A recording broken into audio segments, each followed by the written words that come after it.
Subscribe कीजिए defence squad channel को और बेल आइकन को दबाइए लेटेस्ट डिफेंस वीडियोस सबसे पहले देखने के लिए। हेलो डिफेंस लवर्स, स्वागत है आपका डिफेंस ज्ञान सीरीज के फ्रेश एपिसोड में। आज के एपिसोड में हम इंडियन एयरफोर्स द्वारा इस्तेमाल किए जाने वाले हेरोप नाम के एक अटैक ड्रोन के बारे में बात करेंगे, जिसे किलर ड्रोन के नाम से भी जाना जाता है, और जिसमें हम ये जानेंगे कि आखिर इन ड्रोन्स में ऐसी क्या खास बात है जिसकी वजह से इंडियन एयरफोर्स इन ड्रोन्स की 15 और यूनिट्स को खरीदने की योजना बना रही है। So without wasting any time, let's begin.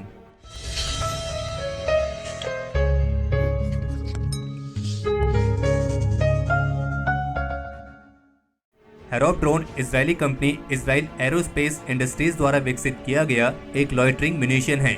Loitering munition एक ऐसे वेपन सिस्टम को कहा जाता है जो अपने गोला बारूद के साथ कुछ समय तक अपने टारगेट एरिया के चारों तरफ चक्कर लगाता है और एक बार सब कुछ स्पष्ट हो जाने के बाद अपने टारगेट पर हमला कर उसे पूरी तरीके से नष्ट कर देता है। और अपने टारगेट को पूरी तरीके से नष्ट करने के लिए ये उस पर जाकर खुद ही विस्फोट हो जाता है, और इसी वजह से इसे सुसाइड ड्रोन या फिर कामिकाजे ड्रोन भी कहते हैं। और इजराइल द्वारा बनाया गया यह हेरोप अटैक ड्रोन इसी तरह का वेपन सिस्टम है। और आप इसे ऐसे भी समझ सकते हैं कि इस तरह के वेपन सिस्टम उस शिकारी की तरह होते हैं जो पहले अपने शिकार की तलाश में निकलते हैं, फिर उसे ढूंढकर उसकी पहचान करते हैं कि यही उनका शिकार है या नहीं, और सब कुछ स्पष्ट हो जाने के बाद उस पर हमला कर उसे पूरी तरीके से नष्ट कर देते हैं। और इजराइल का जो हेरोप ड्रोन है ये एक तरह का एंटी रेडिएशन ड्रोन है जो कि ऑन रेडियो एमिशन की मदद से ऑटोमेटिकली अपने बेस पर वापस आने में सक्षम है। और इसके एंटी रडार होमिंग सिस्टम का इस्तेमाल करके इसे फुल्ली ऑटोमेटिकली ऑपरेट भी किया जा सकता है, लेकिन इसमें मैनुअल मोड भी दिया गया है। और इसका ये ऑटोमेटिक मोड तब काम आता है जब ये ड्रोन अपने टारगेट को एंगेज करने में कामयाब ना रहे तो ये वापस खुद ही अपने बेस पर आ जाए। इस हेरोप ड्रोन के डिजाइन में रडार सिग्नेचर को काफी कम रखा गया है ताकि इसको और ज्यादा स्टेल्थ कैपेबिलिटी दी जा सके और ये दुश्मन की नजर में आसानी से ना आए। और इजराइल ने इसे खास तौर पर अपने दुश्मन के एयर डिफेंस सिस्टम जैसे हाई वैल्यू मिलिट्री टारगेट्स को डिस्ट्रॉय करने के लिए डिजाइन किया है। और चूंकि इस ड्रोन का रडार क्रॉस सेक्शन एरिया काफी कम है तो इस वजह से दुश्मन के रडार डिटेक्शन सिस्टम भी इसे डिटेक्ट नहीं कर पाते हैं, क्योंकि ज्यादातर रडार डिटेक्शन सिस्टम को एक बड़े एयरक्राफ्ट को ट्रैक करने के लिए डिजाइन किया गया होता है। और इजराइल का यह हेरोप ड्रोन साइज में काफी छोटा है। इस ड्रोन को लगातार 6 घंटे तक 23 किलोग्राम के वॉरहेड के साथ 1000 किलोमीटर की रेंज तक ऑपरेट किया जा सकता है। और इजराइल ने अपने इस हेरोप अटैक ड्रोन को सबसे पहले सार्वजनिक रूप से सन 2009 में भारत के एरो इंडिया शो में प्रदर्शित किया था। और फिर सितंबर 2009 में इंडियन एयरफोर्स ने घोषणा की थी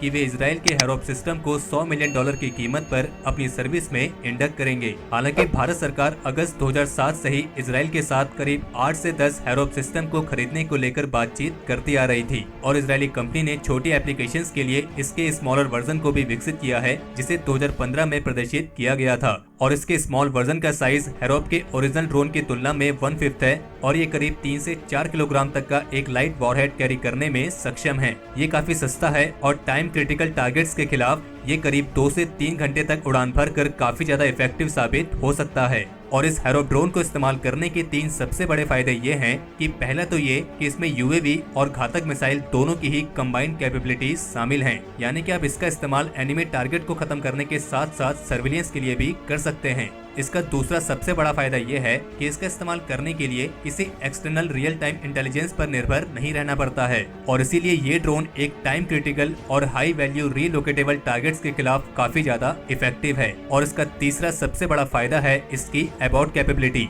यानी कि मान लीजिए अगर किसी मामले में ये ड्रोन अपने किसी टारगेट को एंगेज करने में कामयाब नहीं रहता है तो ये अपने आप इस मिशन को अबॉर्ट करके वापस अपने बेस पर आ जाता है। और जब तक ये अपने राइट टारगेट को ढूंढकर उसे पहचान न ले तब तक इसका मिशन फेल नहीं होता है। और 24/7 मिशंस के लिए इसे हाई क्वालिटी के night and day electro optical infrared Sikar से इक्विप्ड किया गया है। और साथ ही इसमें फॉरवर्ड लुकिंग इंफ्रारेड और colour charge couple device camera भी लगाया गया है जो कि इसे 360 डिग्री की कवरेज प्रदान करता है। और इसमें लगाए गए इलेक्ट्रो ऑप्टिकल सेंसर तब काम आते हैं जब किसी ऐसे टारगेट को डिस्ट्रॉय करना हो जो किसी भी तरह के सिग्नल को जनरेट ना कर रहा हो, जैसे कि शट डाउन रडार्स और सस्पेक्टेड बैलिस्टिक मिसाइल साइट्स। और इस सिस्टम की मदद से भी ऑपरेटर इन टारगेट्स को भी डिस्ट्रॉय कर सकता है। और एक बार अपने व्हीकल माउंटेड कंटेनर से लॉन्च होने के बाद ये हेरोप ड्रोन कॉम्बैट एरिया में घूमते रहता है जब तक कि इसे अपना टारगेट मिल ना जाए। और इस ड्रोन की कॉम्बैट हिस्ट्री भी काफी शानदार रही है। कॉम्बैट सिचुएशन में इस ड्रोन को सबसे पहले अजरबैजान द्वारा अप्रैल 2016 में नागोर्नो करबाख कॉन्फ्लिक्ट के दौरान इस्तेमाल किया गया था, जिसमें अजरबैजान ने इस ड्रोन की मदद से